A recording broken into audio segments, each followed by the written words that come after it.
চিন্তা করো না, আর কেউ ছুতে পারবে না। আমি আছি, আমি আছি। কথাটা শুনতেই যেন নিমিষের মধ্যেই প্রভার সব ভয় দূর হয়ে গেল। নির্ভীক একবার যখন বলেছে যে ও আছে, তার মানে প্রভার আর কোনো ভয় নেই। নির্ভীক ওভাবে দাঁড়িয়েই বাকি সবকিছু কিনলো। সবকিছু কেনা হয়ে গেলে নির্ভীক কত টাকা হয়েছে সেটা জিজ্ঞেস করতেই প্রভা ওকে বলল। বড় ভাই, আমি কত টাকা দিব? আমি দিচ্ছি তো, তোমাকে আবার আলাদা করে দিতে হবে কেন? আরে না না, দিতে হবে কেন? মানে দিতে তো হবেই। বললাম তো আমি দিয়ে দিচ্ছি, তুমি চুপ থাকো তো। না না বড় ভাই, এটা বললে তো হবে না। আপনি এমনিতেই অনেক সাহায্য করেছেন, কিন্তু প্লিজ এইটা করতে চাইবেন না। এতে আমার পরিবারের সম্মানে আঘাত লাগবে বড় ভাই। প্লিজ আমাকে বলুন কত টাকা হয়েছে। নির্ভীক বুঝতে পারলো প্রভার সমস্যা। আর সত্যি তো, হুট করে একজন টাকা দিয়ে দিল, আর সে কেন নেবে টাকাটা? না না, ওটাই তো স্বাভাবিক। নির্ভীক দোকানদারের থেকে কত টাকা হয়েছে সেটা শুনে প্রভাকে বলল। সাথে দোকানদারকে জিনিসগুলো এখন তার কাছেই রাখতে বলল, পরে যাওয়ার সময় নিয়ে যাবে। নির্ভীক প্রভাকে নিয়ে একটা ফাঁকা জায়গায় এসে বলল। তুমি এখানে অপেক্ষা করো, আমি মাছ মাংস কিনে আনছি। প্রভা তড়িৎ গতিতে দুদিকে মাথা নাড়িয়ে বলল। না না বড় ভাই, আমাকে একা রেখে যাবেন না প্লিজ। আমি হারিয়ে যাব এই বাজারের মধ্যে। আর আপনি না থাকতে যদি আবার কেউ আসে তখন কি করব? তুমি এখানে চুপটি করে দাঁড়িয়ে থাকবে, আর হারিয়ে যাবে কেন? শোনো প্রভা, মাছের বাজারে আরো বেশি ভিড় হয়, ওখানে গেলে আবার কোনো খারাপ সিচুয়েশনে পড়তে হতে পারে। আপনি তো আছেন, আপনি থাকতে কিছু হবে না। এই মেয়েটাকে নির্ভীক যত দেখছে তত অবাক হচ্ছে। কেন প্রভা তাকে এতটা বিশ্বাস করে সে সেটা বুঝতে পারে না। মাত্র কদিনের পরিচয়ে মেয়েটা যেন তাকে অন্ধবিশ্বাস করা শুরু করে দিয়েছে। নির্ভীককে নিচের দিকে তাকিয়ে থাকতে দেখে কিছুটা মিয়ে যাওয়া কণ্ঠে প্রভা নির্ভীককে ডাকলো। বড় ভাই। সাথে সাথে নির্ভীক যেন নিজের সম্বিত ফিরে পেল। সাথে এতক্ষণ প্রভার দিকে তাকিয়েছিল এটা বুঝতে পেরে কিছুটা লজ্জিত হলো। তাড়াতাড়ি প্রসঙ্গ পাল্টাতে প্রভাকে বলল। তোমাকে তাহলে নির্ভয়দের কাছে দিয়ে আসি। প্রভা অভিমানী কণ্ঠে নির্ভীককে বলল। কেন বড় ভাই? আমি সাথে থাকলে কি আপনার খুব অসুবিধা হবে? নিয়ে চলুন না আমায় আপনার সাথে। কি হবে আমায় একটু নিয়ে গেলে? চলুন না। প্রভার কথা শুনে নির্ভীকের একটু মায়া হলো। নির্ভীকের আজকাল একটা বদ অভ্যাস তৈরি হয়েছে। প্রভা কিছু বললে কেন জানি সে না করতে পারে না। সে নিজেই নিজের এই অভ্যাসটাকে বদভ্যেস। বলে আখ্যা দিয়েছে। নির্ভীক শেষে এক প্রকার বাধ্য হয়েই প্রভাকে সাথে করে নিয়ে এলো। বাজারে বেশ ভালোই ভিড়। নির্ভীক সামনে এগিয়ে গিয়ে তার পিছনে থাকা প্রভার উদ্দেশ্যে একবার বলল। প্রভা, আমাকে ফলো করো। কিন্তু পিছন থেকে কোনো উত্তর এলো না। নির্ভীক একবার প্রভাকে দেখতে পিছনে তাকাতেই দেখলো প্রভা ওর পিছনে নেই। সাথে সাথে নির্ভীকের চোখে মুখে একটা স্পষ্ট ভয়ের ছাপ দেখা গেল। মেয়েটা আবার কোথায় গেল? নির্ভীক ভাবল। হারিয়ে গেল না তো বাজারের মধ্যে? পরক্ষণেই ভাবল।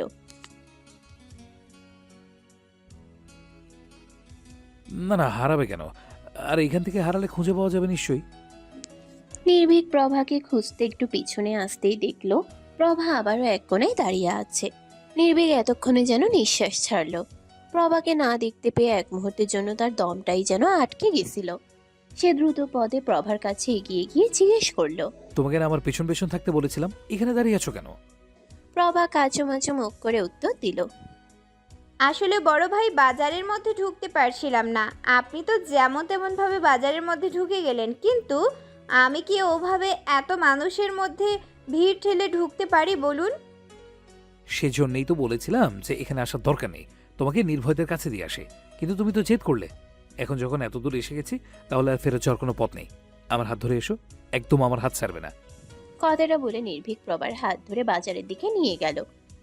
অনেক কষ্টে প্রভাকে নিয়ে সে বাজারের ভিতরে প্রবেশ করলো। বাজার শেষে নির্ভীক দুই হাতে দুটো ব্যাগ নিয়ে প্রভাকে আসতে বলে। প্রভা অসহায় মুখ করে বলে। বড় ভাই, এবার বেরোবো কিভাবে? আপনার দুই হাতই তো বন্ধ। নির্ভীক তো ভুলেই গেছিল যে সে প্রভাকে হাত ধরে এখানে এনেছিল। এখন যদি আবার হাত ছেড়ে দেয় তাহলে দেখা যাবে ওর এখন যদি আবার হাত ছেড়ে দেয় তাহলে দেখা যাবে আবার কোথাও আটকে যাবে। এদিকে দুটো ব্যাগ একসাথে নেওয়াও সম্ভব না। নির্ভীক একটু ভেবে প্রভাকে বলল। আমি আগে আগে যাব, তুমি আমার পেছন পেছন আসবে। আর হ্যাঁ, আমার শার্টের পেছনটা শক্ত করে ধরে থাকবে, যাতে আবার কোথাও তুমি আটকে গেলে তোমাকে টেনে নিয়ে যেতে পারি। একদম ছাড়বে না। কথাটা বলেই নির্ভীক সামনের দিকে হাঁটা দিল। প্রভা ও বাদুমির মতো নির্ভীকের শার্টটা খামচে ধরে সামনে এগোচ্ছে। একটু ফাঁকা জায়গায় আসতেই নির্ভীক থেমে প্রভাকে বলল, শক্ত করে ধরতে বলেছিলাম প্রভা, তাই বলে খামচে ধরতে বলিনি। আমার পিঠার মাংসই মনে হয় তুমি তুলে নিলে আজ। কথাটা শোনার সাথে সাথে প্রভা ছেড়ে দিল নির্ভীকের শার্টটা। অপরাধী দৃষ্টিতে নির্ভীকের দিকে তাকিয়ে বলল, সরি বড় ভাই, বুঝতে পারিনি। ইটস ওকে, এখন আমার পাশাপাশি হাঁটো, এখানে অত ভিড় নেই, আর সমস্যা হবে না। কথাটা বলে দুজনে হাঁটতে লাগলো। হাঁটার এক পর্যায়ে এসে নির্ভীক আবারও প্রভার উদ্দেশ্যে বলল, আর কখনো বাজার করতে আসবে না? এই বাবা, তাহলে খাবো কি? কাউকে পাঠিয়ে দেবে বাজার করার জন্য। কাকে পাঠাবো বড় ভাই? ওখানে তো সবাই মেয়ে। প্রভার কথা শুনে নির্ভীক একটু ভেবে ওকে বলল, এক সপ্তাহের বাজার তো আজকে করলে, আমিও এক সপ্তাহের বাজারই করেছি। এক সপ্তাহ পর যখন আবার আমি বাজার করতে আসবো, তখন তোমাকে বলবো, বুঝতে পেরেছো? একা একা বাজার আসবে না, আমার সাথে আসবে। নির্ভীকের কথা শুনে প্রভা উচ্ছ্বসিত কণ্ঠে বলল, আপনি আমাকে নিয়ে আবার বাজারে আসবেন বড় ভাই? সেরকমটাই তো বললাম। তার মানে আমি আবার আপনার সাথে বাজারে আসব, আর আপনি আবার আমার হাত ধরে ধরে আমাকে বাজার করে দিবেন। আচ্ছা বড় ভাই, এর পরের বার থেকে না আমরা প্রতিদিনের বাজার প্রতিদিন করব, কেমন? কিছু চাওয়া বড্ড কষ্ট দেয় প্রভা, সব জিনিস চাইতে নেই, পরে কষ্ট পাবে। কষ্ট যে আমার বড্ড প্রিয়। প্রভার এই কথা শুনে নির্ভীক হাসলো। এই মেয়ে বলে কিনা কষ্ট তার বড্ড প্রিয়, তাহলে তো বলতে হয় এই মেয়ে এখনো কষ্ট কি সেটা জানেই না। সব কষ্ট প্রিয় হয় না, কিছু কষ্ট একেবারে হৃদয়ে গিয়ে আঘাত করে, সেই ক্ষত তুমি কোনোদিনও সারাতে পারবে না। তুমি আজ যে জিনিসটাকে সুখ ভাবছো, কাল সেই জিনিসটাই তোমাকে সব থেকে বেশি বিরহের যন্ত্রণা দিতে পারে। জীবনে কয়েকটা কঠিন সত্য জানো প্রভা, কষ্ট কখনো প্রিয় হয় না, বিশ্বাস আজীবন থাকে না, আর অপেক্ষা কখনো সুখ ফিরিয়ে দেয় না। আর না কেউ নিজের সুখটাকে ফিরে পাওয়ার জন্য অনির্দিষ্ট সময়ের জন্য অপেক্ষা করতে পারে, বরং সে ওই সময়টাতে নতুন করে নিজের সুখটাকে খুঁজে নেয়। প্রথম কথাটা ঠিকই বলেছেন, কষ্ট কখনো প্রিয় হয় না, কিন্তু যখন কষ্টই সুখ এনে দেয় তখন আর সেই কষ্টটা অপ্রিয় থাকে না। পরের দুটো জিনিস খুব দামি। বিশ্বাস যা সবাইকে করা যায় না, কিন্তু আমি আপনাকে করি, আর অপেক্ষা যেটা সবাই করতে পারে না, কিন্তু আমি পারবো। সময়টা যদি অনির্দিষ্ট না হয়, অনন্তকালও হয়, তাও আমি পারবো। যাদের বিশ্বাস আজীবন থাকে না, তাদের বিশ্বাস সবসময় ঠুনকো ছিল, কিন্তু আমার বিশ্বাস এতটা ঠুনকো নয়। কথাগুলো বলতে বলতেই ওরা নির্ভয়দের কাছে চলে এলো। ফলে এ নিয়ে তাদের মাঝে আর কোনো কথা হলো না। নির্ভয়দের একদম কাছে এসে দেখলো যে ওরা শুধুমাত্র আলু কিনেছে। নির্ভীক ধমকেশ্বরে বলল, এতক্ষণে শুধু আলু কিনেছিস? তুইও কি বাজার করতে পারিস না নির্ভয়? নির্ভীকের কথাটা যেন আগুনে ঘি ঢালার কাজ করলো। নির্ভয় দ্বিগুণ তেতে উঠে বলল, আচ্ছা, এই শোন নির্ভীক, একদম আমাকে ঝাড়বি না। সাথে তো একটা গাধাকে রেখে গেছিস, সেই গাধা আলু ছাড়া কিছুই চেনে না, আর কি কি নেবে সেটাও বলতে পারে না। আমি কি এখন সিরিয়াসলি ওকে আলু পটল বেগুন কিনে দেবো নাকি? ও না হয় চেনে না, তুই তো চিনিস, তাহলে কেন কিনলি না? ওই, ও কি আমার বউ যে আমি জানবো ও কি কি সবজি খায়? আমি এখন ওরে কিনে দেই লাউ, আর পরে বলবে যে ও মিষ্টি কুমড়ো খায়। আমি ওরে বেগুন কিনে দেই, পরে খবর আসলো যে বেগুন খেয়ে ওর অ্যালার্জি উঠে পটল তুলছে। নির্ভয়ের কথা শুনে সৌমি তেতে উঠে বলল, এই, একদম আমার মরার কথা বলবেন না। আর মেয়েদের সাথে কেউ এভাবে কথা বলে? নির্ভীক ভাইয়াকে দেখে শিখুন কিছু, কত সুন্দর করে কথা বলেন উনি। আর পাম দিতে হবে না, তুমি যে ওর উপর ক্রাশিত সেটা আমি খুব ভালোভাবে বুঝতে পেরেছি। আর তুমি মেয়ে মানুষ সেটা তোমায় কে বললো? তুমি আস্ত একটা বলদ। নির্ভয়ের কথা শুনে এবার নির্ভীক ওকে ধমক দিয়ে বলল, চুপ কর নির্ভয়, বাজে কথা বলিস না। আর আমি খুব ভালোভাবেই বুঝতে পেরেছি যে ভুলটা আমারই হয়েছে। ওদেরটা না হয় কিনতে পারিসনি, কিন্তু আমাদেরটা কিনিসনি কেন, নাকি সেটাও জানিস না? নির্ভয় এবার ওর 32 পাটি দাঁত বের করে হেসে বলল, আসলে বাজারে অনেক নতুন নতুন সবজি এসেছে, তাই ভাবলাম যে তুই আসলে তোকে নিয়ে কিনবো। নির্ভীক আর ওকে কিছু বলল না। তিনজনকেই ওখানে দাঁড়িয়ে থাকতে বলে নিজেই গেল বাজার করতে। এদের একটাকে দিয়েও যে কিছু হবে না সেটা তার আগেই বোঝা উচিত ছিল। বাজার করা শেষে চারজনেই হোটেলে দুপুরের খাবার খেতে এসেছে। বাজার করতে করতে দেরি হয়ে যাওয়ায় এই উদ্বেগ। যদিও প্রভা আর সমীর আগে থেকে এমন পরিকল্পনা ছিল, কিন্তু পরে নির্ভীক আর নির্ভয়ও যোগ হয়েছে।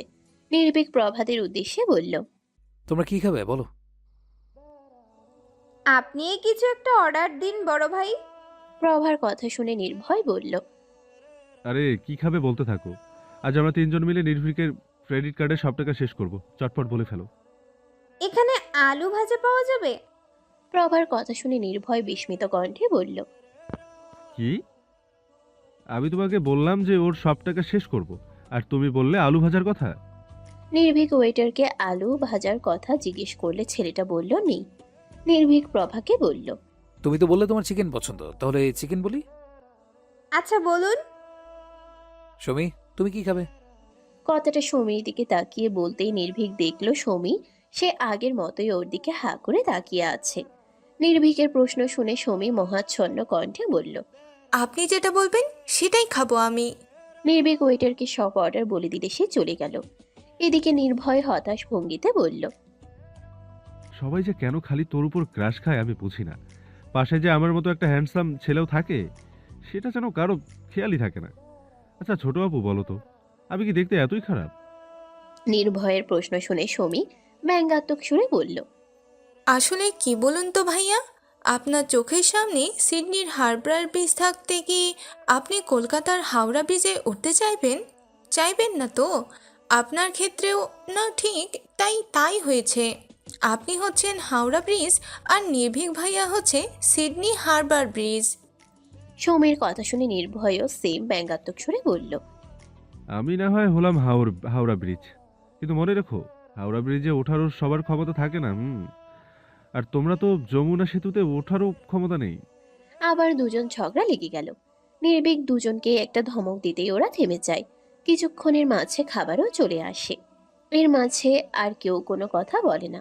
খাবার শেষে বিল দিতে গিয়ে প্রভারা অনেক জোরাজুরি করে অর্ধেক টাকা দেয়। হোটেল থেকে বেরিয়ে এসে নির্ভীক প্রভাদেরকে একটা রিকশায় উঠিয়ে দেয়। রিকশা চলতে শুরু করলে প্রভা পিছন ফিরে নির্ভীকের উদ্দেশ্যে হাত নাড়িয়ে তাকে বিদায় জানায়। নির্ভীকও হাসি মুখে ওর উদ্দেশ্যে হাত নাড়ায়। যতক্ষণ পর্যন্ত নির্ভীককে দেখা গেল ততক্ষণ পর্যন্ত প্রভা তাকিয়ে রইল। নির্ভীকও একইভাবে তাকিয়ে রইল। প্রভা যখন নির্ভীককে আরো কাছের কেউ বানাতে চাচ্ছে তখন নির্ভীক ওকে দূরে ঠেলে দিতে চাচ্ছে। প্রভা যখন নির্ভীককে নিজের মনের সবটা দিয়ে ভালোবাসতে চাইছে তখন অপরদিকে নির্ভীক ওদের মাঝে চাওয়া পাওয়ার সব পাট চুকাতে চাইছে। প্রভা যখন নির্ভীকের জন্য অপেক্ষা করতে চাইছে নির্ভীক তখন ওর মন থেকে প্রভার সমস্ত স্মৃতি মুছে ফেলতে চাইছে। মুহূর্তের মাঝে এই কালো মেঘগুলোকে পার করে বৃষ্টি নামলো। কারো মনে যেমন এই বৃষ্টি প্রণয়ের বার্তা পৌঁছে দিচ্ছে, তেমনি আবার কারো মনে বিচ্ছেদের সুর তুলে দিচ্ছে। কেউ কেউ যেমন নিজের ভালোবাসা খুঁজে পাবে এই বাদলা দিনের বর্ষায়, কেউ কেউ যেমন নিজের ভালোবাসা খুঁজে পাবে এই বাদলা দিনের বর্ষায়, তেমনি কেউ কেউ নিজের সবটা হারিয়ে ফেলবে এই বিরহের বর্ষায়। সেই বিরহকে কাটিয়ে কারো জীবনে প্রণয়ের বাড়িধারা নামবে, আবার কারো জীবন থেকে চিরতরে প্রণয় নামক শব্দটাই হারিয়ে যাবে। একটাই নাম বর্ষা, একটাই নাম বর্ষা, অথচ এক একজনের কাছে এর সংজ্ঞা এক এক রকম। কারো কাছে ভালোবাসার তো কারো কাছে বিরহের, কারো জীবনের নতুন অধ্যায়ের সূচনা তো কারো জীবনের সমাপ্তি। কিরে নির্ভীক, খেতে এলি না কেন? তোরা খেয়ে নিয়েছিস? হ্যাঁ, তুই নাকি শাফিনকে বলেছিস তুই এখন খাবি না। হ্যাঁ, ভালো লাগছে না, তুই ঘুমিয়ে পড়। নির্ভয় নির্ভীকের কাছে এগিয়ে এসে ওর কাঁধে হাত রেখে বলল। কি হয়েছে নির্ভীক? বাজার থেকে ফেরার পর থেকে দেখছি তোর মুড অফ। পূর্বার সাথে কি কিছু হয়েছে তোর? কিছু যাতে না হয় এবার, সেটাই আমায় দেখতে হবে। মানে কি বলছিস তুই? আমি তো কিছুই বুঝতে পারছি না। নির্ভীক কথা এড়িয়ে যাওয়ার চেষ্টা করেই বলল। এমনি বলছিলাম, তুই তোর ঘরে গিয়ে ঘুমিয়ে পড়। একদম কথা ঘোরানোর চেষ্টা করবি না নির্ভীক। আমি খুব ভালো করে বুঝতে পারছি যে তোর কিছু একটা হয়েছে, এবং ব্যাপারটা যে প্রভার সাথে সম্পর্কিত সেটাও আমি খুব ভালো করে বুঝতে পারছি। এখন তাড়াতাড়ি মুখ খোল। নির্ভয়ের কথা শুনে নির্ভীক কিছুক্ষণ চুপ করে থাকলো। নিজেকে আজ তার কেন জানি খুব অসহায় মনে হচ্ছে। কেন তার অসহায় লাগছে, কি তার এই অসহায়ত্বের কারণ, কিছুই বুঝতে পারছে না। নির্ভীককে চুপ থাকতে দেখে নির্ভয় বলে উঠল। নির্ভীককে চুপ থাকতে দেখে নির্ভয় বলে উঠল। প্রভা যে তোকে পছন্দ করে সেটা কি তুই বুঝতে পারিস না? নির্ভীক তাও নিরুত্তর। আজ যে প্রভা তার কথার মাধ্যমে সেটা বুঝিয়েই দিয়েছে। নির্ভয় আবারও বলে উঠল। তোর সমস্যা কি নির্ভীক? আমি বুঝতে পারছি যে তুইও প্রভাকে একটু হলেও পছন্দ করতে শুরু করেছিস। আমার কাছে মিথ্যে বলার চেষ্টা করবি না। তাহলে তোরা যখন দুজন দুজনকে পছন্দই করিস, তাহলে সামনে এগোতে সমস্যাটা কোথায়? সামনে এগোনোটাই সমস্যা নির্ভয়। নির্ভয় অবুঝের মতো করে প্রশ্ন করল। মানে ক্লিয়ার করে বল। রাজনীতি করতে করতে আমার অসংখ্য শত্রু তৈরি হয়েছে নির্ভয়। তাদের মধ্যে কেউ কেউ সেই শত্রুতা আমি পর্যন্ত হলেও কয়েকজন সেই মাত্রা ছাড়িয়ে আমার পরিবারের উপর আঘাত করে। সবাই শুধু আমার দুর্বল জায়গা খুঁজে নির্ভয়। আমি জানি যে প্রভা আমাকে পছন্দ করে। ও এখন থেকে আমার উপর প্রচণ্ড বেশি নির্ভরশীল হতে শুরু করেছে। ও আমাকে অন্ধের মতো বিশ্বাস করা শুরু করেছে। আমি কেন জানি না ওর থেকে নিজেকে দূরে রাখতে পারছি না। আমি চাই না যে কেউ আমার দুর্বলতা হয়ে উঠুক। কয়েক বছর আগে আমার ক্ষতি করতে কেউ একজন কিন্তু আমার দুর্বল জায়গাতে আঘাত করেছিল, ভুলে গেছিস? ওই শয়তানের নজর আবার প্রভার উপরেও পড়েছে। আমি জানি না ওর মাথার ভিতরে কি করছে। প্রভার আমার সাথে ভালো সম্পর্ক এটা জানার পরেও ও প্রভাকে বারবার সাহায্য করছে, বারবার প্রভার সাথে কথা বলার চেষ্টা করছে। ও এবার ফিরে এসে কেমন যেন হঠাৎ করে শান্ত হয়ে গেছে। আমি জানি না ওর মাথার ভেতরে কি চলছে। ও আবার নতুন করে কি পরিকল্পনা করছে আমার ক্ষতি করার জন্য। কিন্তু হঠাৎ করে ওর এই শান্ত ভাবটা আমি কোনো মতেই মেনে নিতে পারছি না। ও আমার ক্ষতি করার জন্য যে কোনো কাজ করতে পারে। ও তো বলতো যে ও জিনিয়াকে ভালোবাসত। যেখানে নিজের ভালোবাসাকেও আমাদের শত্রুতার উপর স্থান দিয়েছিল, সেখানে ও আমার ক্ষতি করতে ঠিক কতটা মরিয়া সেটা তুই বুঝতে পারছিস না নির্ভয়? সবসময় আমার দুর্বলতা খুঁজতে চায়। ও আমাকে একেবারে ভেতর থেকে ভেঙে দিতে চায়। ও আমার ক্ষতি করবে সেটা নিয়ে আমি ভয় পাই না, কিন্তু ওই মেয়েটার কি দোষ? ওই মেয়েটা তো জানেই না যে উৎসব আসলে কি, কত বড় শয়তান। তোর কি মনে হয় প্রভা যে আমার উপরে দুর্বল সেটা উৎসব খেয়াল করেনি? ও আমার ব্যাপারে এমন সব খবর রাখে যেগুলো হয়তো আমার বাবা মাও আমার ব্যাপারে জানে না। তাহলে ভাব ও আমার উপর ঠিক কতটা নজর রাখে। আমি যতক্ষণ প্রভার সাথে থাকবো ততক্ষণ ওই উৎসব মির্জার বাপেরও ক্ষমতা নেই যে ওর গায়ে একটা আঁচ লাগাবে। কিন্তু আমি তো আর সবসময় ওর সাথে থাকতে পারবো না। আমার এক মুহূর্তের ভুল, আমার একটা ছোট্ট অসাবধানতা ওই মেয়েটার গোটা জীবন শেষ করে দিতে পারে নির্ভয়। তুই বুঝতে পারছিস না, ও যাকে নিজের ভালোবাসা বলতো তার সাথে যদি এইরকম একটা জঘন্য নিকৃষ্ট কাজ করতে পারে, তাহলে কখনো যদি ও এটা বুঝতে পারে যে আমি প্রভার উপরে দুর্বল হয়ে পড়েছি বা আমি প্রভাকে ভালোবাসতে শুরু করেছি, তাহলে ও ঠিক আমার ভালোবাসার সাথে আরো কতটা নিকৃষ্ট কাজ করতে পারে, আরো কতটা ওর সাথে হিংস্র হয়ে উঠতে পারে, সেটা হয়তো আমাদের আন্দাজেরও বাইরে। তোর মনে আছে নির্ভয় ওই জানোয়ারগুলো আমার চিনিয়ার কি অবস্থা করেছিল?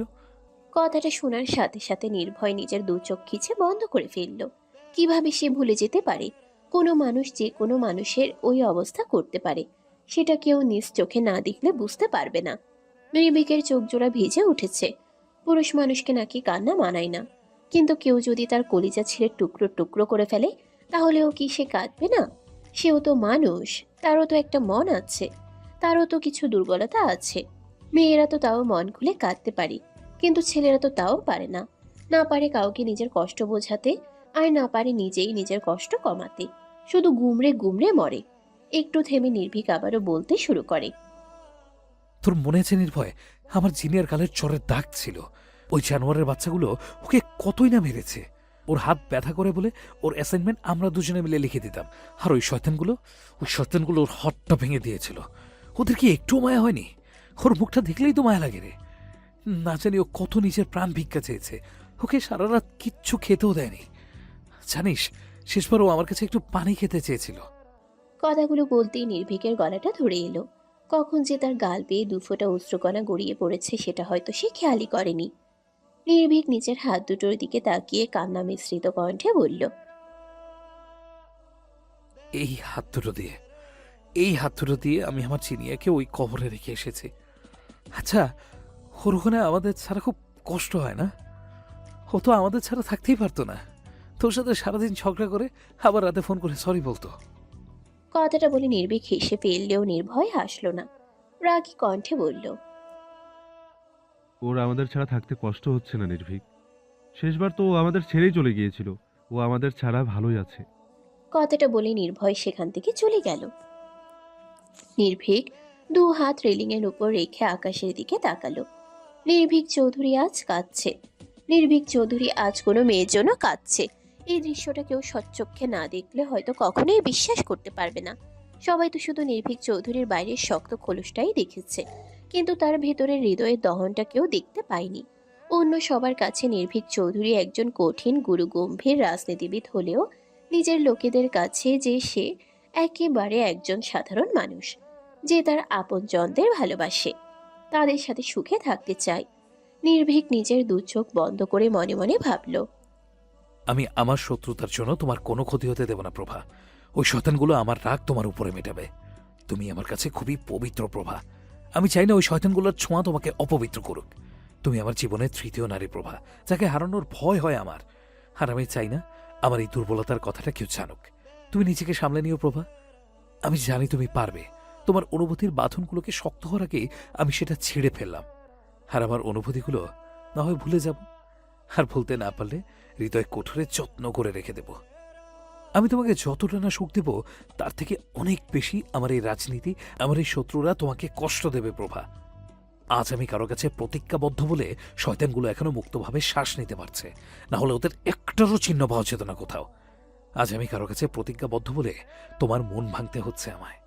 আজ আমি কারো কাছে প্রতিজ্ঞাবদ্ধ বলে নিজের প্রথম অনুভূতিকে ভুলতে হচ্ছে আমায়। তুমি ভুলে যেও নির্ভীক নামক আমিটাকে। তুমি আমার জন্য অপেক্ষা করে থেকো না, কেননা আমি তার দাম দিতে পারবো না। কিন্তু তোমার মন ভাঙার আফসোস আমার আজীবন থেকে যাবে প্রভা। তুমি দিতে চেয়েছিলে আমায় এক আকাশ ভালোবাসা, বিনিময়ে আমি তোমায় দিলাম বিরহের যন্ত্রণা। তবু তোমাকে পাওয়ার ইচ্ছেই রবে আজীবন হৃদয়ের বাসনা। রাতের ঘন কালো আদার শীর্ষে ধরণীকে আলোকিত করতে সূর্যের উদয় হয়েছে অনেকক্ষণ আগে। সারা রাত ঝুম বৃষ্টির পর প্রকৃতি যেন এখন একেবারে শান্তরূপ ধারণ করেছে। একটু পরপর আকাশের মেঘগুলো সূর্যকে আড়াল করে দিচ্ছে। আজ যেন তারা গোটা আকাশ জুড়ে নিজেরাই রাজত্ব করছে। ভোরের আলো প্রভার চোখে এসে পড়তেই ঘুমটা ভেঙে গেল।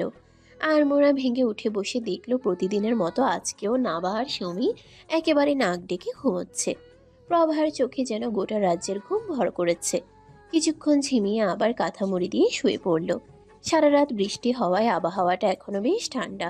প্রভা কাঁথার নিচ থেকে হাতটা বের করে পাশের টেবিলের উপর থেকে নিজের ফোনটা নিয়ে আবারও হাতটা কাঁথার মধ্যে নিয়ে নিল। ঘড়িতে সময় দেখে নিল একবার। ক্লাস শুরু হতে এখনো প্রায় 1.5 ঘন্টার মতো দেরি আছে। তার মানে তার হাতে এখনো অনেকটা সময় আছে।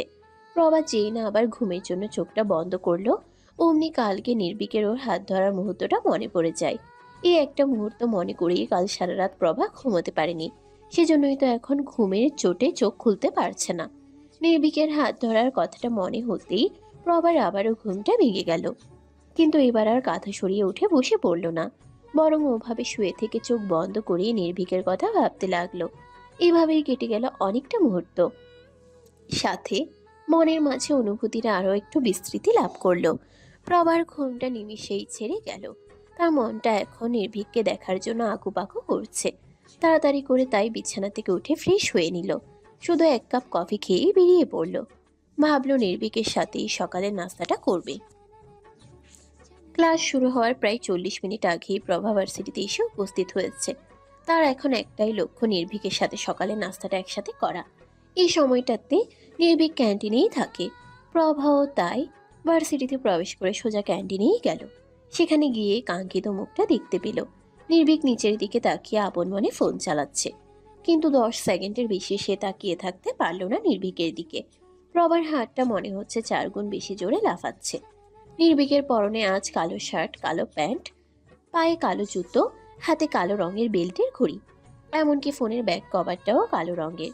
এই ছেলেটা যে কেন এমন সেজেগুজে আসে প্রভার মাথায় আসে না ব্যাপারটা। আরে বাবা, একটা পুরনো দেখে শার্ট আর প্যান্ট পরবি, পায়ে একটা সাধারণ চামড়ার স্যান্ডেল পরবি, আর কিছু কিছু জায়গায় আবার চামড়াটা ছেঁড়া থাকবে। চুল আঁচড়ানোর দরকার কি? ওনার কি প্রভার মতো এত বড় চুল নাকি? হাত দিয়ে কোনো মতে সোজা করে বেরিয়ে পড়বে। আর ঘড়ি পরার তো কোনো প্রশ্নই আসে না। সময় দেখার জন্য তো মোবাইল আছেই। এত কিছুর পরে আবার হঠাৎ করে কোনো একটা কথা মনে করে হেসে দেয়। এটা কি বাড়াবাড়ি নয়? অবশ্যই বাড়াবাড়ি। উনি কি বোঝেন না যে এসব করলে ওনাকে অতিরিক্ত সুন্দর লাগে? মেয়েরা তো আরও বেশি বেশি ওনার দিকে তাকিয়ে থাকবে। অবশ্যই বোঝেন। এত কিছুর পরে আবার হঠাৎ করে কোনো একটা কথা শুনে হেসে দেয়। উনি সব কিছুই বোঝেন, শুধু প্রভার ছোট্ট মনের অনুভূতিগুলো বাঁধে। প্রভার এমনটাই মনে হলো। প্রভা আরেকবার নির্ভীকের দিকে তাকালো। মনে মনে ভাবলো, এই মানুষটার চেহারাটাই বড্ড বেশি নিখুঁত। কেন এত নিখুঁত হতে হবে? এত নিখুঁত চেহারা না হলে তো আর ওই শাকচুন্নিগুলোর নজর পড়তো না।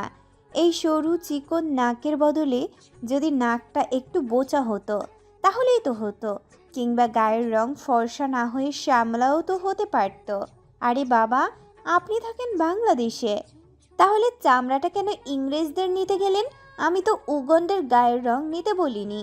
এই দেশের মানুষ এই দেশের মানুষের মতো গায়ের রং পাবে, তা না করে হয়েছে একেবারে ওই খাটাস ইংরেজদের মতো ধবধবে ফর্সা। সেই জন্যই তো আপনি যাই পড়েন সেটা দেখেই আমার মাথা ঘোরা শুরু হয়ে যায়। আপনার চেহারাটা তো এতই নিখুঁত যে কোনো কৃত্রিম প্রসাধনীর আপনার দরকার নেই। আপনি যদি কোনো কাপড় নাও পরেন তাও আপনাকে সুন্দরী লাগবে। শেষের কথাটা বলেই প্রভা দাঁত দিয়ে জিভ কাটল। কথা বলতে বলতে সে যে একেবারে লাইন ছেড়ে চলে গেছে সেটা খুব ভালোভাবে বুঝতে পারল। মনে মনে সে নিজেই নিজেকে সখানেক গালি দিয়ে বলল, তুই দিন দিন চূড়ান্ত লেভেলের নির্লজ্জ হয়ে যাচ্ছিস প্রভা, সাথে চরিত্রহীনও হয়ে যাচ্ছিস আমার মনে হয়। ছি ছি, তুই কিনা শেষে বড় ভাইয়ের সম্পর্কে এটা বললি। উনি যদি এটা শুনে ফেলতেন তাহলে কি ভাবতেন বলতো তোর সম্পর্কে? ভাবতে তুই আস্ত একটা নির্লজ্জ যার চরিত্রের চও নেই। নিজেকে সংযত কর প্রভা। প্রভা আরও কিছুক্ষণ সেখানে দাঁড়িয়ে থেকে নিজের আবেগকে সংযত করে নির্ভীকদের উদ্দেশ্যে হাঁটা দিল। নির্ভীক তখন পূর্ণ ধ্যানে ফোন দেখছে। দেখছে বললে ভুল হবে, মনে হচ্ছে ফোনে কিছু একটা গুরুত্বপূর্ণ জিনিস খুঁজছে সে, কিন্তু পাচ্ছে না। নির্ভয় অনেকক্ষণ চুপ করে থাকার পর বিরক্তির কণ্ঠে নির্ভীককে উদ্দেশ্য করে বলল, এই তুই ফোনে কি এমন রাজকর্ম করছিস রে? সামনে যে একটা জলজান্ত মানুষ বসে আছে তার সাথে একটু গল্প করতেও তো পারিস। এই কথা শোনার পরেও নির্ভীকের মাঝে কোনো হেলদোল দেখা গেল না। সে নিজের মতন করে ফোনে গুরুত্বপূর্ণ জিনিসটা খুঁজেই যাচ্ছে তো খুঁজেই যাচ্ছে। নির্ভয় বিরক্ত হয়ে উঠে যেতে নিলে দেখলো প্রভা ওদের দিকে আসছে। নির্ভয় পুনরায় বসে নির্ভীকের উদ্দেশ্যে আস্তে করে বলল। ভাই প্রভা আসছে। এবার নির্ভীক ফোনের উপর থেকে চোখ উঠালো। নির্ভয় ওর দিকে তাকিয়ে সন্দেহী গলায় বলল, সত্যি বলছিস? নির্ভয় রাগী কণ্ঠে বলল। আমার তো আর কাজ নাই যে বসে বসে তোকে মিথ্যে বলবো। প্রভা ততক্ষণে ওদের অনেকটাই কাছে চলে এসেছে। নির্ভীক আর নির্ভয়কে কোনো কথা না বলে সোজা উঠে দাঁড়িয়ে হাঁটা দিল। নির্ভয় হঠাৎ ওর এহেন কাজে খানিকটা ভ্যাবাচেকা খেয়ে গেল। ও ভেবেছিল যে নির্ভীক হয়তো প্রভার সাথে কম কথা বলবে, কিন্তু এভাবে যে ওকে ইগনোর করে চলে যাবে সেটা বুঝতে পারেনি। তাও আবার ওকে এভাবে একা ফেলে রেখে এখন প্রভা তো ওকেই ধরবে। এদিকে নির্ভীককে চলে যেতে দেখে প্রভা একবার পিছন থেকেই বড় ভাই। বলে ডাকলো। নির্ভীক সেই ডাক শুনেও না শোনার ভান করে কোনো দিকে না তাকিয়ে গটগট করে চলে গেল। নির্ভয় এখন না পারছে উঠে চলে যেতে আর না পারছে এখানে বসে থাকতে। প্রভা দ্রুত পায়ে নির্ভয়ের কাছে এগিয়ে এসে বলল, নির্ভয় ভাইয়া, বড় ভাই আমাকে দেখে চলে গেল কেন? নির্ভয় প্রভার দিকে তাকিয়ে একটা মেকি হাসি দিয়ে বলল, আরে ও তোমাকে দেখে কেন চলে যাবে? ও তো তোমাকে দেখতেই পায়নি। তাহলে আমি যে ওনাকে ডাকলাম উনি সাড়া দিলেন না কেন? হয়তো শুনতে পাইনি তাই। এত কাছে থেকেও শুনতে পেল না? এখানকার সবাই তো মনে হয় শুনতে পেয়েছে, আপনিও তো শুনতে পেয়েছেন। নির্ভয় দাঁত কেলিয়ে হেসে বলল, আসলে প্রভা হয়েছেটা কি, ওর না কানে একটু সমস্যা হয়েছে। কাল রাতেই আমাকে বলছিল যে ও কানে কম শুনছে। নির্ভয়ের কথা শুনে প্রভা চিন্তিত কণ্ঠে বলল। সে কি, কি হয়েছে ওনার? নির্ভয় একবার জিভ দিয়ে ঠোঁট ভিজিয়ে নিয়ে আবার একটা মিথ্যা বলল। কালকে গোসলের সময় ওর কানে নাকি পানি চলে গিয়েছিল। তারপর থেকে ও কানে একটু কম শুনতে পাচ্ছে। আর ওর একটা জরুরি ফোন এসেছিল, তাই চলে গেল। ওহ, আমি ভাবলাম বড় ভাই মনে হয় ইচ্ছে করেই আমার ডাকে সাড়া দিল না। একদম ঠিক ধরেছ প্রভা। ওই বেটা বজ্জাত ইচ্ছে করেই তোমার ডাকে সাড়া দেয়নি। কথাগুলো বিড়বিড় করে বলল নির্ভয়। এদিকে প্রভার মনটা অতিমাত্রাই খারাপ হয়ে গেল। যার জন্য এত তাড়াতাড়ি আসলো, যার সাথে সকালে নাস্তা করবে বলে কিছু খেয়ে আসলো না, সে মানুষটাই কাজে ব্যস্ত। একটাবার একটু কথাও বলল না। কথা বলা না হয় দূরের কথা, একটু দেখলোও না। নির্ভীকের জন্যই তো আরেকটু ভালোভাবে সে তৈরি হয়েছিল, কিন্তু যার জন্য এত কিছু তারই খোঁজ নেই। নির্ভয় প্রভাকে দেখে খুব খারাপ লাগছে। সাথে তার প্রভার জন্য এটা ভেবেও মায়া হচ্ছে যে কেন সে নির্ভীকের উপর নিজের মনটা খোয়ালো। এর বদলে তো নির্ভীক প্রভাকে শূন্যতা ছাড়া আর কিছুই দেবে না। প্রভার মুখটাও কেমন জানি শুকনো শুকনো লাগছে নির্ভয়ের কাছে। নির্ভয় প্রভাকে প্রশ্ন করল, সকালের নাস্তা করেছো ছোট আপু? না ভাইয়া, করিনি। সে কি, না খেয়ে চলে এসেছো? প্রভা একটা হতাশার শ্বাস ফেলে বলল, হ্যাঁ ভাইয়া, আসলে ভেবেছিলাম বড় ভাইয়ের সাথে সকালের নাস্তাটা করব, কিন্তু উনি তো ব্যস্ত। প্রভার উপর মায়াটা যেন নির্ভয়ের আরো বেড়ে গেল। সাথে এবার নির্ভীকের প্রতি তীব্র রাগও হলো। মেয়েটার সাথে একটু কথা বললে কি এমন ক্ষতি হতো তোর?